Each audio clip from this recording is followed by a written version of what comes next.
Hello বন্ধুরা, আমি দীপালা বাঁকা ছোটো নতুন ব্লগ ভিডিও নিয়ে আসলাম। এটা হচ্ছে বেটুর পুরনো স্কুল। আরে দেখো, এখন কিন্তু অনেক অনেক পরিবর্তন হয়ে গেছে। দেখো দেয়ালগুলো দেখো, কত রকমের বাচ্চাদের কার্টুন বানিয়েছে। তো আগে কিন্তু এগুলো ছিল না। দেখো দু বছরের মধ্যে তো পরিবর্তন হয়েছে স্কুল। আর এই ছোটো গেটটা হচ্ছে ওদের প্রাইমারির গেট ছিল, আর বড়ো গেটটা যেটা দেখছো সেটা হচ্ছে হাই স্কুলের। আর দেখো হাই স্কুলের দেয়ালও কিন্তু পেন্টিং করেছে। তো কিন্তু খুব ভালো লাগছে, আর পরিবর্তন হয়ে গেছে। আর এই দেখছো বারান্দাটা, এই বারান্দাটা কিন্তু বাচ্চারা প্রার্থনা করতো। আর এই যে এখানে আলপনা দেওয়া আছে, এখানে সরস্বতী পুজো হতো।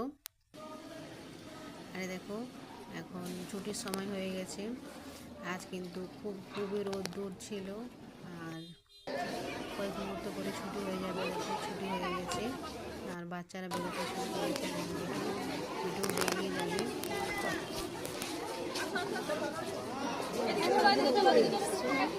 বাইরে বেরিয়ে এসে দেখি তার বায়না খুব গরম আইসক্রিম খাবো। তো চলো, তাই এখন হোক, খেয়ে দিয়ে আমরা